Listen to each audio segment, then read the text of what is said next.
जय हिंद प्यारे साथियों। कैसे हो आप सब? बिल्कुल मस्त होंगे, स्वस्थ होंगे। You victor classes YouTube channel पर आप सभी का बहुत बहुत स्वागत है। आज का ये वीडियो आप सभी कैंडिडेटों के लिए बहुत ज़्यादा महत्वपूर्ण होने वाला है। यदि आप दिसंबर 2024 में ज्योग्राफी सब्जेक्ट से जेआरएफ पास करना चाहते हैं, बहुत सारे ऐसे कैंडिडेट हैं जो पिछले 2-3 साल से लगातार बहुत ही सिस्टमेटिक वे में, बहुत ही ज़बरदस्त तरीके से ज्योग्राफी से जेआरएफ क्वालिफाई करने के लिए तैयारी कर रहे हैं, लेकिन उनका जेआरएफ क्वालिफाई नहीं हो पा रहा है और वो बहुत ज़्यादा परेशान हो चुके हैं। और वो अब ऐसा सोच रहे हैं कि हमें जेआरएफ की तैयारी करनी चाहिए या फिर हमें जेआरएफ की तैयारी नहीं करनी चाहिए। वहीं पर कुछ ऐसे भी कैंडिडेट हैं जो पहली बार ही जेआरएफ का एग्ज़ाम देने वाले हैं दिसंबर 2024 में, लेकिन उनका टारगेट है कि चाहे कुछ भी हो जाए, हमें पहले ही प्रयास में दिसंबर 2024 में जेआरएफ क्वालिफाई करना है। तो ओवरऑल आप चाहे पहली बार एग्ज़ाम दे रहे हो या फिर आपने इससे पहले 2-3 बार एग्ज़ाम दे लिया हो या फिर आपने केवल जून वाला एग्ज़ाम दिया है और अब आप दूसरा एग्ज़ाम देने वाले हो दिसंबर 2024 में, लेकिन आप हर हाल में दिसंबर 2024 में जेआरएफ पास करना चाहते हैं, वो भी बहुत गजब के मार्क्स के साथ, तो ये वीडियो आप सभी के लिए बहुत ज़्यादा महत्वपूर्ण होने वाला है। एक तरीके से आपका जो ज्योग्राफी से दिसंबर 2024 में जेआरएफ क्वालिफाई करने का सपना है, उसको पूरा करने में ये वीडियो आपकी बहुत ही बेहतरीन तरीके से मदद करने वाला है।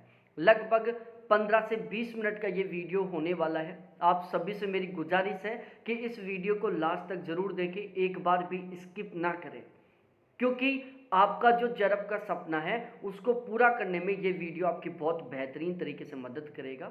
आपके पास समय की कमी है तो आप इस वीडियो की स्पीड को बढ़ा सकते हो, लेकिन इसको स्किप मत करना। तो अब हम अपने इस वीडियो की शुरुआत करते हैं। वीडियो की थंबनेल पर मैंने लिखा है कि इस तरह से पढ़ोगे तो दिसंबर 2024 में ज्योग्राफी से आसानी से जेआरएफ पास हो जाएगा। बहुत पढ़ने के बावजूद भी अच्छा स्कोर नहीं हुआ, ठीक है। बहुत सारे ऐसे कैंडिडेट हैं जो 2-3 साल से बहुत ज़बरदस्त तरीके से पढ़ रहे हैं, बहुत ज़बरदस्त तरीके से उन्होंने बहुत सारी किताबों को याद कर लिया है, लेकिन फिर भी उनका अच्छा स्कोर नहीं होता। वहीं पर कुछ ऐसे भी कैंडिडेट हैं जो पहले प्रयास में पीजी अपेयरिंग के साथ जेआरएफ पास कर जाते हैं। तो यहाँ पर जो सबसे मेन गेम है वो है पढ़ने के तरीके का, कि आप क्या पढ़ रहे हो, आप किस तरीके से पढ़ रहे हो। यदि आप पेपर की डिमांड के अनुसार पढ़ रहे हो, यदि आप पेपर जो चाह रहे वो पढ़ रहे हो, यदि पेपर आपके पढ़े हुए में से आ रहा है, तो जाहिर सी बात है बहुत कम समय में भी आपका बहुत गजब के मार्क्स के साथ जेआरएफ पास हो सकता है। और यदि आप पेपर की डिमांड को इग्नोर कर रहे हो, आप केवल खुद के अकॉर्डिंग पढ़ रहे हो, ठीक है, आप नहीं समझने की कोशिश कर रहे हो कि फिलहाल भी पेपर कहाँ से आ रहा है, फिलहाल भी पेपर क्या चाह रहा है, आप तो केवल पढ़ने की धुन लगा रखे हो कि मैं ज़बरदस्त तरीके से पढ़ लूँगा, मैं सब कुछ को याद कर लूँगा तो ऑटोमेटिकली मेरा जेआरएफ पास हो जाएगा। तो भाई आप 5-6 साल तक भी तैयारी कर लोगे तो भी आपका जेआरएफ पास नहीं होगा, क्योंकि जो एग्ज़ाम का लेवल है ना वो हर बार बहुत ज़्यादा बदलता जा रहा है, ठीक है। तो आज के इस वीडियो में मैं आपको केवल एक ऐसा बेहतरीन तरीका बताने वाला हूं पढ़ने का, ताकि जो पेपर है वो आपके पढ़े हुए में से आए, जो कंटेंट आप पढ़ोगे वो आपको बहुत अच्छे तरीके से याद हो जाए, आपका हर एक कॉन्सेप्ट बहुत बेहतरीन तरीके से क्लियर हो जाए और आप दिसंबर 2024 वाले एग्ज़ाम में जेआरएफ पास कर लें। सबसे पहले मैं आपको अपना इंट्रोडक्शन दे दूं। मेरा नाम अजय शर्मा है। ज्योग्राफी सब्जेक्ट से जनरल कैटेगरी से मैंने टोटली कुल मिलाकर 3 बार जेआरएफ क्वालिफाई किया है। ओवरऑल मैंने सेकंड रैंक के साथ जेआरएफ क्वालिफाई कर रखा है। पिछले 4 साल से मैं इसी प्लेटफॉर्म पर नेट के फर्स्ट पेपर और ज्योग्राफी की तैयारी करवा रहा हूँ। दिसंबर 2023 वाले एग्जाम में हमारे बैच से 39 कैंडिडेटों का जेआरएफ क्वालिफाई हुआ था, जिसमें से 13 ऐसे कैंडिडेट थे जिन्होंने पहले प्रयास में पीजी अपेयरिंग के साथ जेआरएफ पास किया था। और अब जो जून 2024 वाला एग्जाम जो अगस्त में हुआ है, जिसकी आंसर की आ चुकी है और जिसका जल्द ही रिजल्ट आने वाला है, इस रिजल्ट में भी प्यारे साथियों हमारे बैच से कम 39 कैंडिडेटों का जेआरएफ क्वालिफाई होने वाला है। ठीक है। और लगभग 16 ऐसे कैंडिडेट हैं जिनका पीजी अपेयरिंग के साथ जेआरएफ पास होने वाला है। और ये जो हम जेआरएफ का जो अनुमान लगा रहे हैं कि इतने कैंडिडेटों का जेआरएफ हो सकता है, ये हमारी एक्सपेक्टेड कट ऑफ के अनुमान के बेस पर है। ठीक है, हम हर बार यहाँ पर एक्सपेक्टेड कट ऑफ का अनुमान लगाते हैं कि कितनी कट ऑफ जा सकती है, और उसी के बेस पर मैं बता रहा हूँ। और हमारा जो एक्सपेक्टेड कट ऑफ का जो आइडिया है वो लगभग हमेशा सटीक बैठता है या सटीक रहता है। तो ओवरऑल हम अपने इस वीडियो की शुरुआत करते हैं।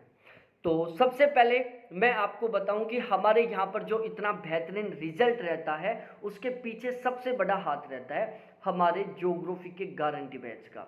दिसंबर वाले एग्जाम के लिए हमने ज्योग्राफी का गारंटी बैच चलाया, फिर इस जून 2024 वाले एग्जाम के लिए भी हमने गारंटी बैच चलाया, और इसी तरीके से बहुत ही गजब के मार्क्स के साथ जेआरएफ पास करने के लिए, बहुत बेहतरीन तरीके से तैयारी करने के लिए हमने दिसंबर 2024 वाले एग्जाम के लिए भी ज्योग्राफी और नेट के फर्स्ट पेपर का गारंटी बैच शुरू किया है।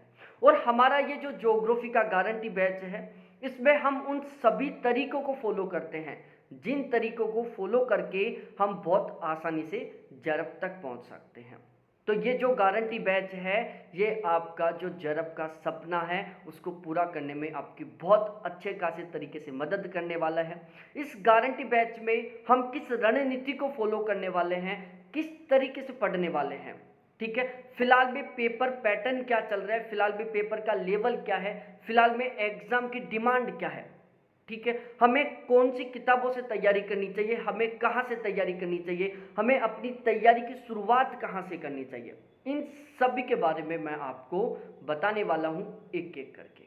तो सबसे पहले हमारा ये जो गारंटी बैच है इसका टारगेट है कि चाहे कुछ भी हो जाए, दिसंबर 2024 वाले एग्जाम में हमें कम से कम 80% प्लस के स्कोर के साथ जेआरएफ पास करना है। अब आज से यदि हम डेज कैलकुलेट करें तो लगभग हमारे पास 100 दिन का समय बचा हुआ है। लगभग 100 दिन बाद दिसंबर 2024 वाला एग्जाम हो जाएगा। मतलब हमारे पास केवल 100 दिन का समय है। हमें कंप्लीट सिलेबस को कवर करना है, फिर उसका हमें बेहतरीन तरीके से रिवीजन करना है, फिर हमें उसकी प्रैक्टिस करनी है। ओवरऑल एग्जाम होने से पहले पहले हमें अपनी बहुत बेहतरीन तरीके से तैयारी करनी है और फिर बहुत गजब तरीके से हमें पेपर देना है ताकि हमारा जेआरएफ पास हो जाए। तो ये हमारा जो गारंटी बैच है, इसको हमने जो प्लान किया है, इसकी हमने जो प्लानिंग बनाई है वो 100 डेज के अकॉर्डिंग बनाई है कि हमारे पास केवल 100 दिन का समय बचा हुआ है, और हम मान के चल रहे हैं कि हमारी जो तैयारी है आज वो बिल्कुल जीरो लेवल की है। हमें कुछ नहीं आता, हम बिल्कुल जीरो लेवल से शुरुआत करेंगे, ठीक है। यहां पर मैं गारंटी ले रहा हूं कि पेपर चाहे किसी भी लेवल का है, कम से कम 90% पेपर लाइन टू लाइन आपको हमारे बैच के कंटेंट से ही मिलेगा। इस बात की यहां पर मैं गारंटी ले रहा हूं, अदरवाइज 100% तरीके से आपकी मैं फीस रिफंड कर दूंगा। अभी ये जो एग्जाम हुआ था इसमें लगभग 85% जो पेपर था वो हमारे बैच के कंटेंट से आया था, और अब मैं 90% पेपर की गारंटी ले रहा हूं। और ये मैं गारंटी किस बेस पर ले रहा हूं सब कुछ आपको वीडियो में पता चल जाएगा, बस आप वीडियो को लास्ट तक जरूर देखें, ठीक है। अब हम एक एक करके डिस्कस करते हैं। सबसे ज्यादा जरूरी क्या है भाई, जेआरएफ क्वालिफाई करने के लिए, अच्छा स्कोर करने के लिए सबसे ज्यादा जरूरी क्या है? सबसे ज्यादा जरूरी है कि जो पेपर है वो आपके पढ़े हुए में से आना चाहिए, ठीक है। आप जो पढ़ो वहां से पेपर आना चाहिए। अब पेपर आपके पढ़े हुए में से कब आएगा? जब आप पेपर की डिमांड को समझोगे, ठीक है, कि पेपर चाहता क्या है उसको समझोगे। पेपर की डिमांड आपको कब अच्छे से समझ में आएगी? जब आपको पता होगा कि फिलहाल का पेपर पैटर्न क्या चल रहा है, मतलब किस यूनिट से कितने क्वेश्चन आ रहे हैं। आपको पता होगा कि फिलहाल का पेपर का लेवल क्या है, मतलब किस लेवल के हमारे क्वेश्चन आ रहे हैं, कितना डीपली हमें तैयारी करनी है, ठीक है। तीसरा, जो कंटेंट पढ़ो वो इस तरीके का पढ़ो ताकि आपका जो पेपर है उसको वो आसानी से कवर कर ले, ठीक है। आप ऐसी जगह से टॉपिकों को तैयार करो, आप इस तरीके से टॉपिकों को तैयार करो ताकि जो पेपर है वो आपके पढ़े हुए में से आए। ध्यान रखना, कंटेंट सही होना सबसे ज़्यादा जरूरी है एग्जाम में बहुत गजब का स्कोर करने के लिए। यदि आप ऐसा कंटेंट पढ़ रहे हो जहां से कभी क्वेश्चन बनते ही नहीं है तो भाई लोग आप चाहे कितना भी पढ़ लो कभी आपका स्कोर अच्छा नहीं होगा। लेकिन यदि आप ऐसा कंटेंट पढ़ रहे हो कि क्वेश्चन आपके कंटेंट से बिल्कुल लाइन टू लाइन बन रहे हैं, तो भाई लोगों, यदि आपने कम पढ़ा है तो भी आप गजब का स्कोर कर दोगे, क्योंकि जो क्वेश्चन है वो आपके पढ़े हुए में से आ रहे हैं। तो कंटेंट का सही होना सबसे ज़्यादा ज़रूरी है। और चौथा हमारा पॉइंट है बेहतरीन वाली रणनीति। आपकी एक बहुत बेहतरीन वाली प्लानिंग होनी चाहिए। ध्यान रखना, यदि आपने पहले के मतलब रामायण महाभारत देखी होगी और वहाँ से आपने कंक्लूजन निकाला होगा कि यदि प्लानिंग बहुत बेहतरीन है तो युद्ध जीतने के लिए ज़रूरी नहीं है कि सेना बहुत ज़्यादा शक्तिशाली हो। और यदि प्लानिंग आपकी बहुत खराब है तो चाहे कितने भी शक्तिशाली सेना क्यों ना हो, आप युद्ध जीतेंगे इसके कोई चांस नहीं है। तो एक तरीके से ये जो हमारा एग्ज़ाम है वो भी एक युद्ध की तरह ही होता है। यहाँ पर यदि हम एक बहुत बेहतरीन प्लानिंग के साथ, एक बहुत बेहतरीन कंटेंट के साथ बिल्कुल सिस्टमेटिक वे में तैयारी करते हैं तो बहुत आसानी से हम इसे जीत सकते हैं। और यदि हम बिना किसी प्लानिंग के या एक बहुत ही खराब प्लानिंग के साथ, एक बहुत ही खराब कंटेंट के साथ, एक अव्यवस्थित तरीके से तैयारी करते हैं तो फिर चाहे कितना ही पढ़ लो, जरब तो दूर की बात है, आपका नेट भी पास नहीं हो पाएगा। तो सबसे पहले हम समझने का प्रयास करते हैं कि फिलहाल भी पेपर का पैटर्न क्या चल रहा है। देखो, पेपर का जो पैटर्न समझ रहे हैं ये पिछले 4 साल के पेपर के एनालिसिस के बाद हम डिस्कस कर रहे हैं। पेपर के पैटर्न को बहुत अच्छे तरीके से समझने के लिए हमने क्या किया, जो ज्योग्राफी का कंप्लीट सिलेबस जिसको यूजीसी 10 यूनिटों में डिवाइड कर रखा है उसको हमने टोटली कुल मिलाकर 20 यूनिटों में डिवाइड कर दिया। और इस 20 यूनिटों के हमने 2 सेशन बना दिए, एक सेशन ए और दूसरा सेशन बी। सेशन बी में हमने केवल 4 यूनिटों को शामिल किया है, सेशन ए में हमने 16 यूनिटों को शामिल किया है। अब हमने ऐसा क्यों किया है ये आपको यहाँ पर समझ में आ जाएगा। देखो, सेशन बी में हमने इन 4 यूनिटों को शामिल किया है, geomorphology, climatology, oceanography, India geography. ये 4 वो यूनिट हैं जो ज़्यादातर कैंडिडेटों की पसंदीदा है। ये 4 वो यूनिट हैं जिनको ज़्यादातर कैंडिडेट बहुत गजब तरीके से तैयार कर रखे हैं। ये 4 वो यूनिट हैं जिनसे 2019 से पहले लगभग 65 से 70% पेपर आता था। और ये 4 वो यूनिट हैं जिनसे फिलहाल में मात्र 25 से 30% पेपर आ रहा है। और ये 4 वो यूनिट हैं जो ज्योग्राफी की सबसे बड़ी यूनिट होती हैं। ठीक है, तो ये जो 4 यूनिट है इनके बारे में आपको समझ में आ गया। अब हम बात करते हैं सेशन ए की जो 16 यूनिट है इनके बारे में। देखो, सेशन ए की जो 16 यूनिट है इसमें हमने कार्टोग्राफी को शामिल किया है, जियोटैक को शामिल किया है, स्टैटिकल ज्योग्राफी को शामिल किया है, पॉपुलेशन ज्योग्राफी को शामिल किया है, सेटलमेंट ज्योग्राफी को शामिल किया है, सोशल कल्चर को शामिल किया है, पॉलिटिकल को शामिल किया है, एग्रीकल्चर को शामिल किया है, इकोनॉमिक को शामिल किया है, ट्रेड, ट्रांसपोर्ट, इंडस्ट्रियल ज्योग्राफी को शामिल किया है, रीजनल प्लानिंग को शामिल किया है, ज्योग्राफिकल थॉट को शामिल किया है और इन्वायरमेंट को शामिल किया है। अब ये जो टोटल 16 यूनिट है सेशन ए की, ये 16 वो यूनिट हैं जिनको ज़्यादातर कैंडिडेट तैयार नहीं करते हो, जिनको ज़्यादातर कैंडिडेट इग्नोर कर देते हैं। और इन 16 यूनिटों को इग्नोर करने की वजह से बहुत ज़बरदस्त तरीके से मेहनत करने के बावजूद भी उनका जरब पास नहीं हो पाता। ये 16 वो यूनिट हैं जिनको यदि कोई कैंडिडेट अच्छे तरीके से तैयार कर लेता है तो मात्र 3 महीने की तैयारी से बहुत गजब के मार्क्स के साथ जरब पास कर सकता है।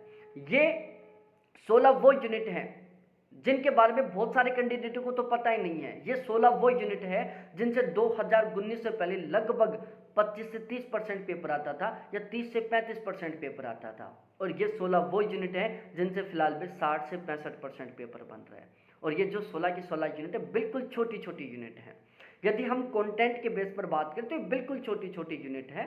देखो, यदि हम कंटेंट के बेस पर सेशन ए और सेशन बी दोनों की बात करें तो दोनों लगभग बराबर हैं। जितना कंटेंट सेशन बी की 4 यूनिटों में है लगभग उतना ही कंटेंट सेशन ए की 16 यूनिटों में है। तो कंटेंट के मामले में तो दोनों बराबर हैं, लेकिन नंबर ऑफ क्वेश्चन के बेस पर बात करें तो भाई यहाँ पर इन 16 यूनिटों से जो बिल्कुल छोटी छोटी हैं इनसे 60-65 क्वेश्चन आ रहे हैं। और ये जो 4 यूनिट है ये बहुत बड़ी बड़ी यूनिट हैं जिनसे कितने क्वेश्चन आ रहे हैं, केवल 25 से 30 क्वेश्चन आ रहे हैं। तो यहाँ से आपको ये तो समझ में आ गया होगा कि यदि हमें जरब पास करना है, हमें अच्छा स्कोर करना है, तो हमें अपनी तैयारी की शुरुआत कहाँ से करनी चाहिए, हमें अपनी तैयारी को शुरू कहाँ से करना चाहिए। ठीक है, हमें सबसे पहले किसको तैयार करना चाहिए ये आपको यहाँ से समझ में आ गया होगा। ठीक है, अब हम पेपर के लेवल के बारे में डिस्कस करते हैं कि फिलहाल में पेपर का लेवल क्या रहा है। भाई, पेपर का जो लेवल है वो लगातार डीपली होता जा रहा है। ठीक है, पेपर अब मॉडरेट टू टफ नहीं बल्कि टफ लेवल का आना शुरू हो चुका है। क्वेश्चन है जो बहुत सारे क्वेश्चन मतलब मिक्सर टाइप से आते हैं, कॉन्सेप्चुअल भी क्वेश्चन आ जाते हैं, फैक्चुअल क्वेश्चन भी आ जाते हैं। मतलब ओवरऑल आपको हर एक कॉन्सेप्ट भी क्लियर करना होगा, आपको हर एक फैक्ट भी क्लियर करना होगा। क्वेश्चन की जो लैंग्वेज है वो घुमा फिरा के दी जाती है। जब क्वेश्चन की लैंग्वेज घुमा फिरा दी जाती है तो एक आसान सा जो क्वेश्चन है वो भी बहुत टफ लगने लग जाता है, क्योंकि हमें वो क्वेश्चन समझ में नहीं आता है। और चौथा, आजकल भाई जो छोटे छोटे टॉपिक है उनसे क्वेश्चन बनने लग गया है, जिन टॉपिकों के बारे में हमें पता ही नहीं है। जब हम प्रीवियस ईयर पेपरों को पढ़ते हैं तो हमें लगता है कि हमारा सिलेबस तो केवल इतना ही है, लेकिन जब हम फिलहाल का पेपर देते हैं तब पता चलता है कि यार ये भी टॉपिक हमारे सिलेबस में थे जिनसे क्वेश्चन आ रहे हैं। तो आजकल जो एग्जाम का सिनेरियो बदल चुका है, एग्जामिनर छोटे छोटे टॉपिकों से डायरेक्टली क्वेश्चन पूछता है, बिल्कुल घुमाता फिराता नहीं है। और जो मोटे टॉपिक हैं, जो ट्रेंडिंग के टॉपिक है, जिनसे लगातार पिछले 5-6 साल से क्वेश्चन आ रहे हैं, भाई उनसे यदि क्वेश्चन बनता है तो उस क्वेश्चन को बहुत घुमा फिरा देता है। तो जो इंपॉर्टेंट टॉपिक जिनको हम आज तक समझते आ रहे हैं, उन टॉपिकों से जो क्वेश्चन आते हैं वो बहुत घुमा फिरा के आते हैं, वो बहुत टफ लेवल के क्वेश्चन आते हैं। और जो छोटे छोटे टॉपिक जिनको हम समझते नहीं थे कि हमारे सिलेबस में है, उनसे बिल्कुल directly line to line question बनता है, बिल्कुल ईजी लैंग्वेज में क्वेश्चन बनता है। तो ये चारों चीज़ें आपको पता होना चाहिए ताकि आपकी तैयारी को एक सही डायरेक्शन मिल सके। रणनीति हमारे बैच की क्या रहने वाली है भाई, सबसे पहले हम सेशन ए की जो 17 यूनिट है, 16 यूनिट, इनको बेहतरीन तरीके से तैयार करेंगे। ठीक है, जब सेशन ए की 16 यूनिट हमारी शानदार तरीके से तैयार हो जाएंगी, समझो आप जेआरएफ की लाइन में जाकर खड़े हो चुके हो, आपका 100% तरीके से जेआरएफ क्वालिफाई हो चुका है। ठीक है, क्योंकि आप पूरी की पूरी जो भीड़ है उसको छोड़कर आगे निकल चुके हो, क्योंकि आज भी बहुत सारे कैंडिडेट हैं, लगभग 99% ऐसे कैंडिडेट हैं जो सेशन बी के पीछे जबरदस्त तरीके से लगे हुए हैं। वो सेशन ए को इग्नोर कर रहे हैं, या तो पढ़ ही नहीं रहे, या पढ़ रहे हैं तो केवल ऊपर ऊपर से पढ़ रहे हैं, और ऊपर ऊपर पढ़ने से आजकल काम नहीं चलता। तो हम सबसे पहले सेशन ए की जो 16 यूनिट है, इनको यूनिट वाइज तरीके से, टॉपिक वाइज तरीके से, एग्जाम के लेवल के अकॉर्डिंग बेहतरीन तरीके से तैयार करेंगे। उसके बाद सेशन बी की चारों यूनिटों को एग्जाम के लेवल के अकॉर्डिंग, प्रत्येक टॉपिक को यूनिट वाइज तरीके से बहुत बेहतरीन तरीके से तैयार करेंगे, क्योंकि हमें ओवरऑल बहुत गजब के मार्क्स के साथ जेआरएफ पास करना है। और सबसे लास्ट में हम आरसी की शानदार तरीके से प्रैक्टिस करेंगे। तो ओवरऑल हम 20 की 20 यूनिटों को बहुत बेहतरीन तरीके से, बहुत ही शानदार तरीके से हम कंप्लीट करने वाले हैं। अब हम यहाँ पर बैच की विशेषता के बारे में डिस्कस करते हैं। मैंने स्टार्टिंग में बोला था कि कम से कम 90% पेपर हमारे बैच के कंटेंट से आएगा। ठीक है, अब ये जो एग्जाम हुआ है इसमें 85% पेपर हमारे बैच के कंटेंट से मिला है। इस बात का यहाँ से आपको प्रूफ पता चल जाएगा। ठीक है, बाकी मैं उसका एक वीडियो भी बना चुका हूँ, आप वो वीडियो देख सकते हो, जहाँ पर मैंने विद प्रूफ के साथ बताया है कि कौन से टॉपिक से जो हमने पढ़ा है वहां से कहां से क्वेश्चन बना है। विद प्रूफ के साथ मैं वो वीडियो बना चुका हूं, आप उस वीडियो को देख सकते हो, यूट्यूब पर मिल जाएगा आपको। ठीक है, हमने क्या किया, टोटल 12 ऐसे प्लेटफॉर्म हैं जिनके द्वारा आप ज्योग्राफी सब्जेक्ट की जेआरएफ के लिए तैयारी कर सकते हो। हमने क्या किया, ये टोटल 12 प्लेटफॉर्म है, इन सभी के कंटेंट को इकट्ठा किया। हमने टोटल 26 ऑथेंटिक किताबें खरीदी, 8 टीचर्स के नोट्स लिया हमने जो ज्योग्राफी के जेआरएफ के लिए तैयारी करवाते हैं। हमने टॉपर्स नोट्स के नोट्स लिया, हमने दृष्टि की गाइड ली, हमने अरिहंत की गाइड ली, हमने यूजीसी नेट के प्रीवियस ईयर पेपर लिया, हमने सेट एग्जाम के प्रीवियस ईयर पेपर लिया, हमने असिस्टेंट प्रोफेसर के प्रीवियस ईयर पेपर लिए, और इन सभी को मिलाकर हमने ज्योग्राफी का नेट जेआरएफ के एग्जाम के लिए बहुत ही बेहतरीन वाला कंटेंट तैयार किया। ठीक है, तो ओवरऑल आपको समझ में आ गया होगा कि हमारे इस बैच का जो कंटेंट है वो टोटल कुल मिलाकर 12 प्लेटफॉर्म के कंटेंट का निचोड़ है। ठीक है, तो कोई कंडीशन ऐसी हो ही नहीं सकती कि हमारी पढ़ाई में से क्वेश्चन नहीं आए। यदि हमारे पढ़े हुए में से नहीं आया, हमारी पढ़ाई हुए में से नहीं आया, तो फिर वो किसी भी टीचर के किसी भी किताब से नहीं आने वाला, फिर तो वो क्वेश्चन कहीं ऊपर से ही टपकने वाला है। ठीक है, तो यहाँ से आपको थोड़ा विश्वास आ गया होगा। और ध्यान रखना, हम ये जो कंटेंट तैयार किए ना, इसमें हमारा टारगेट है स्कोर को बढ़ाना, ना कि ज्ञान बढ़ाना। इसलिए हमने ये जो कंटेंट तैयार किया है इसमें हमने बहुत स्पेशली तरीके से ध्यान रखा है कि हमें केवल इतना पढ़ना है ताकि हमारा बहुत गजब तरीके से स्कोर हो जाए, पेपर हमारे पढ़े हुए में से आ जाए, और वो हमें बहुत आसानी से याद हो जाए। हमने इस बात पर फोकस नहीं किया कि पेपर हमारे पढ़े हुए में से आना चाहिए, कुछ भी लिखाते जाओ। भाई हम इंसान हैं और जो हम पढ़ रहे हैं उसे हमें याद रखना है, ठीक है। हमारे दिमाग के अंदर कोई मशीन नहीं लगी हुई कि जो हम पढ़ेंगे वो हमें याद रह जाएगा, हम उसे भूलेंगे नहीं, ठीक है। क्योंकि हमें जो पढ़ रहे हैं वो एग्जाम तक याद रहना चाहिए, और वो कब याद होगा, जब आप लिमिटेड सोर्स से तैयारी करोगे, जब आप शॉर्ट कंटेंट के साथ तैयारी करोगे। आप किसी भी टॉपर का वीडियो देख लो, मेरा खुद का सेकंड रैंक के साथ जेआरएफ पास है तो मैं मेरा खुद का एक्सपीरियंस भी बता सकता हूं, या फिर आप किसी भी टॉपर का वीडियो देख लो, हर एक टॉपर ये कहता है कि आपका जो स्टडी कंटेंट है, जो आपका पढ़ने का सोर्स है, वो बिल्कुल लिमिटेड होना चाहिए, ठीक है। वो लिमिट वाला होना चाहिए, ना कि लिमिट लेस होना चाहिए, ठीक है। तो ये बहुत बेहतरीन वाला कंटेंट मिलेगा। ये कुछ स्पेशल पॉइंट हैं जिनके ऊपर यहाँ पर बहुत स्पेशली तरीके से फोकस रखेंगे। पेपर लेवल, पेपर पैटर्न, इन दोनों का बहुत बेहतरीन तरीके से हम ध्यान रखेंगे। पेपर की डिमांड का हम बहुत स्पेशली तरीके से फोकस रखेंगे। प्रत्येक यूनिट के प्रत्येक टॉपिक के ऊपर बहुत स्पेशली तरीके से फोकस रखेंगे। प्रत्येक यूनिट के प्रत्येक टॉपिक के प्रत्येक कॉन्सेप्ट को अच्छे तरीके से क्लियर करेंगे। प्रत्येक यूनिट के प्रत्येक टॉपिक के प्रत्येक फैक्ट को हम बहुत बेहतरीन तरीके से क्लियर करेंगे, ठीक है। ये जो कंटेंट है ये इतना सफिशिएंट है कि यदि आप इसको पढ़ लोगे ना तो बहुत गजब के मार्क्स के साथ आपका जेआरएफ पास हो जाएगा। हम ज्योग्राफी के प्रत्येक टॉपिक को डायग्राम बनाकर पढ़ेंगे, मैप बनाकर पढ़ेंगे, माइंड मैप बनाकर पढ़ेंगे, ट्रिकों का उपयोग करते हुए पढ़ेंगे, ताकि क्लास के साथ साथ वो हमें याद हो जाए, एग्जाम में जाकर हम उसको भूले नहीं, एग्जाम में जाकर उसमें हम कंफ्यूज ना हो, ठीक है। बैच लेने के बाद एक भी किताब खरीदने की जरूरत नहीं है, और सबसे मैं ये मेरे कॉन्टैक्ट नंबर केवल और केवल आपके लिए 7891350470। बैच लेने के बाद कभी भी कोई भी डाउट हो, कोई भी कंफ्यूजन हो, कभी कॉल करो, कभी मैसेज करो, 24/7 ये आपके लिए अवेलेबल है, ठीक है। यदि आप बैच लेना चाहते हो, बैच स्टार्ट हो चुका है 10 दिन पहले से। आप यदि अभी भी लेट हो रहे हो तो केवल आप लेट हो रहे हो, क्योंकि आपके साथ जो कॉम्पिटिशन में बैठने वाले कैंडिडेट हैं उन्होंने जबरदस्त तरीके से सीरियसली तैयारी करना शुरू कर दिया है। तो यदि आप बैच लेना चाहते हो तो सबसे पहले ये मेरे व्हाट्सअप नंबर, कॉलिंग नंबर है, इनके ऊपर आप मेरे से व्हाट्सअप पर चैट करो, कॉल करो, और बैच के रिगार्डिंग जो भी डाउट है, जो भी कंफ्यूजन, उनको क्लियर करो। और जब लगे कि यार सच में इस प्लेटफॉर्म के साथ जुड़कर सपनों को पूरा किया जा सकता है, तो आप बैच ज्वाइन करो। ये मैं गारंटी के साथ कह रहा हूँ, इस वीडियो को चाहे रिकॉर्ड कर लेना। इस बैच को ज्वाइन करने के बाद जब आप दिसंबर वाला एग्जाम दोगे, अच्छे से तैयारी करके इस बैच के कंटेंट को पढ़कर, कभी ये महसूस नहीं होगा आपको कि हम उस दिन एक गलत डिसीजन लिए थे। आपको प्राउड होगा अपने आप के ऊपर कि आपने उस दिन एक सही डिसीजन लिया, और आप एक ऐसे प्लेटफॉर्म के साथ जुड़े जिस प्लेटफॉर्म की मदद से आपका सपना पूरा होने वाला है। यदि हम फीस की बात करें तो अभी फीस पे बहुत अच्छा खासा ऑफर चल रहा है, जो कि कुछ इस तरीके से आपके सामने है। तुरंत अभी ये मेरे व्हाट्सअप नंबर पर चैट करो, कॉल करो, तुरंत बैच के संबंध में सभी डाउट्स को क्लियर करके और बैच ज्वाइन करो। बहुत बहुत धन्यवाद सभी साथियों को देखने के लिए। Thanks, bye.